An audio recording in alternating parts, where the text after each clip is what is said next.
ati kana hin beektuumi miira keessa seenteemi maaltu miira keessa seensisemi miira keessa seenteemi heetta hin maaltu miira keessa seensise بسم الله الصلاة والسلام على رسول الله صلى الله عليه وسلم السلام عليكم ورحمة الله وبركاته يرو كسر سلا يرو عجائبات بايتو كنا من إبا برا إسلام ما تبع تاتي في الزرة يرو إسلام ما قوسا تاتي في الزرة يقول نوتي ور إسلام ما قوس تجركوني خليس ور إسلام ما كرايسين تلفته فيه أما اللي أكملت أكنو برجيت هي هذا النهي أما اللي هم بيك نتو إتين تبع الزرة يقول obboleewwan kiyya nuti islaamummaa qoosaa arra goonee ittiin taphannu kun kaleessa aarsaa hedduun as nu bira geetteetti lafa itti cabe rasuulli keenya sallallahu alaihi wasallam qarreeffatu itti buqqa'ee sammuun isaanii itti buruqeera hedduun sahaabaa lubbuu isaanii itti dhabanii qabeenyaaf biyya isaanii itti dhabaniiran maatii isaanii ka jaalata itti dhabanii nu biraan gahan nuti ammoo arraan tana islaamummaa kana tapha goonee hin jiru islaamummaa miiraan qabataniif miiraan gadhiisan taate yeroo kana keessatti bara kana keessa bitatti namni sadii namni amantaa islaamaa hordofu namni afaan keenya dubbatu namni ammallee gaa biyya nu keessa jiraannu kana keessa jiraatu yeroo sadii amantaa islaamaa kana jireechuudha maal jechuudha maaliif barbaachisa kuni wanta dura hin jirre sababa biraa keessatti illee agarree naga islaahitti uummatuma keenya irraa wanta kanaaf islaamummaan akkamitti miiraan qabatamte akkamitti miiraan gadhiifamte wanti kun amantaadha lubbuu kiyya ittiin baraarama karaa kanaan ibiddarraa najatti bahee namni tokko islaamummaa kana hordofuu jira ati ammoo arraan tan miira keessaa bahee yoo jettu yoo dallanii islaamummaa kana gadhiise jettu eentu dallansi maaliif dallansi rabbii walabde nabi muhammadii walabde sallallahu alaihi wasallam mu qur'aanaa walabde mu hadiisaa walabde maali rakkoon maaltu akka islaamummaa isa baasu taa'e nama tokko walabde nama dhuunfaa tokko walabde namni akka islaamummaa isa ba'a yeroo kana keessatti islaamummaan taphachuu jira jechuudha namni faashina godhachuu jira islaamummaa isaa maaliif barbaachisa islaamummaan taphachuun maaliif nurraa eegama nurraa maaltu barbaachisa maa islaamummaan taphata islaamummaa tana feen hordofu lubbuu keenya nu baraarti yoo jennu keetu kafaruu dandeessu ati yoo kafartillee islaamummaa irraa umaan buustu ayyoo kafar islaamummaa irraa umaan buustu islaamummaa qabachuudhaan isii fayyadna osoo hin taane qabachuudhaan uf fayyada amantaa hordofuudhaan fayyadaman malee hordofuu isii fayyadanii ummata biiliyoonaa hordofu qabdi islaamummaan biiliyoonni kun osoo waan islaamummaa sana dhiisee waan itti kafur ta'e wamaa islaamummaa irraa hir'isuu danda'an rabbiin hadiis qudusii keessatti dubbatee maal jedha يا عباد لو أن أولكم وآخركم وإنسكم وجنكم كانوا على أتقى قلب رجل واحد منكم لا يزيد ذلك في ملك شيئا يا قبر تنتيج ربي كأمني في كفر الله لو أن أولكم وآخركم وصوج الكمن كسن في أمور كسن نبي آدم الراكاسي هذا قوياك يامات تورجرتن وإنسكم وجنكم نما في جنين كسن الله كانوا كاتني على أتقى الرسودات قلب رجل واحد منكم قلبنا من اسم الراتيتك أكا نبيون رب صدات نتي يوكان أمو أكا مخلوق ربي كان كيسا الرؤول أنا نمي وانت ربي صدات جرو تقوتي صداته هندي صنع صداتني لا يزيد ذلك وما ننتبلو جدا صدان كيسا سن في ملك شيء عنكم كي كيسا تواتك كانت بلو نندو نتي ربي صدات ربي وما نتبل واتكم قونوس أفيا أفيد دبلا لبوك النبي تجلا برا جنة أرجعنا ماله ربي وين فيان لو أن أولكم وآخركم وإنسكم وجنكم كانوا على أفجر قلب رجل واحد منكم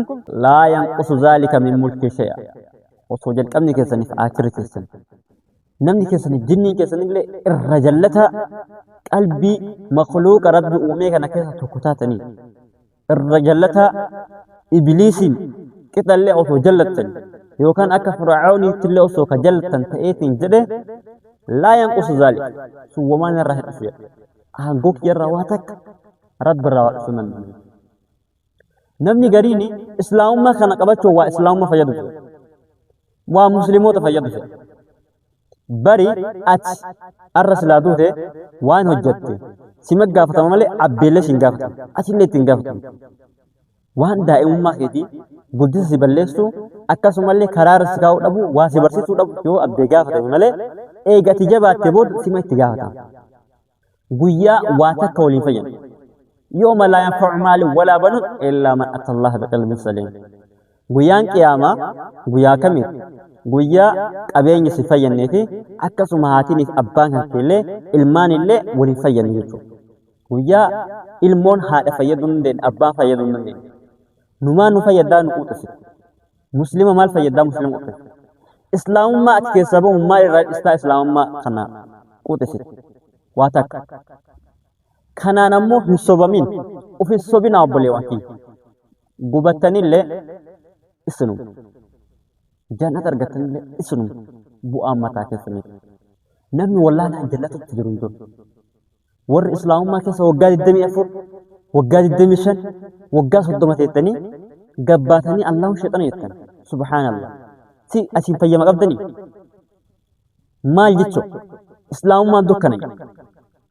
Dukkana jechuuf jettee waan feetu jettu islaamummaan iftu. Ifa isii ammoo maayini wallaala warra dukkana keessa jiru.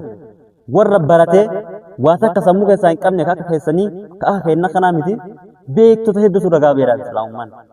Amantaa iftu ta'u rabbitu ragaa bahee kursi yaachisin.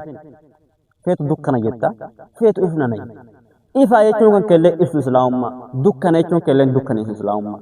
Garuu islaamummaa waggaa ganaa keessa turte dukkana jette warri fiiddanii dhaqanii shahaadaa qabsiistan. Maal jechuudha?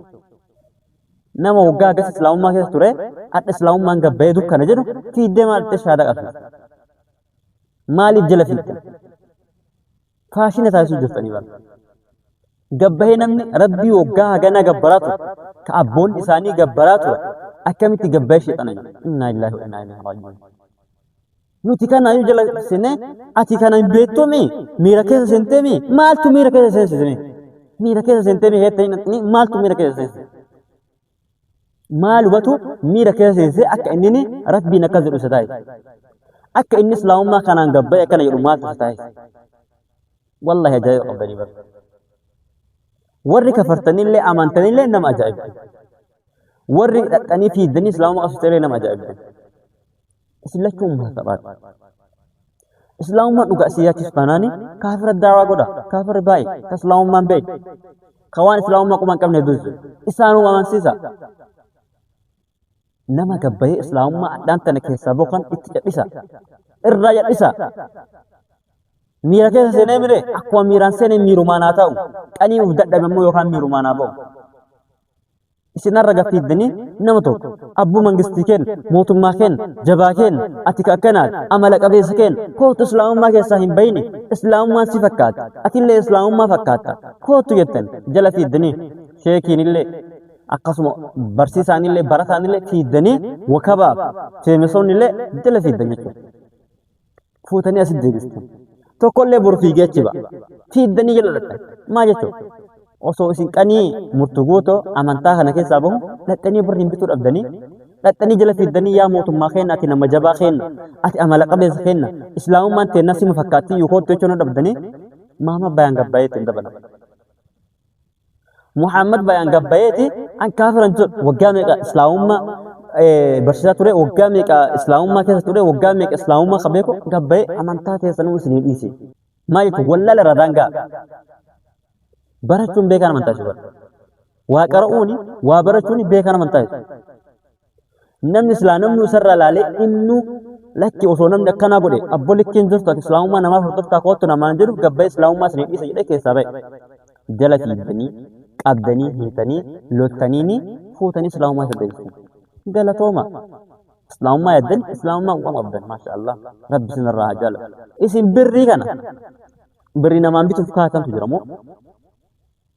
Nama isin nama achi deeme kadhatee haa deebisu jaarsummaa qopheeffattotu jira moo maani rakkataan hin gargaartan jaartotii humna hin qabne jaarsolee humna hin qabne ijoollee haadhaaf abbaa hin qabne miskiina yatiim nama karaarra jira nama karaarra bira uffata raanjii jirtanii nyaata kennaatanii fi rakkataa dhugaan gargaartanii maaliif wanta kanaa kun barbaada faashina taasisuu jirtan wanti kana dura hin jirre waggaa kana keessa sadii ta'e sababa isin kaan jala fiiddanii kadhachuutiif tunnii lamaa itti dabalama.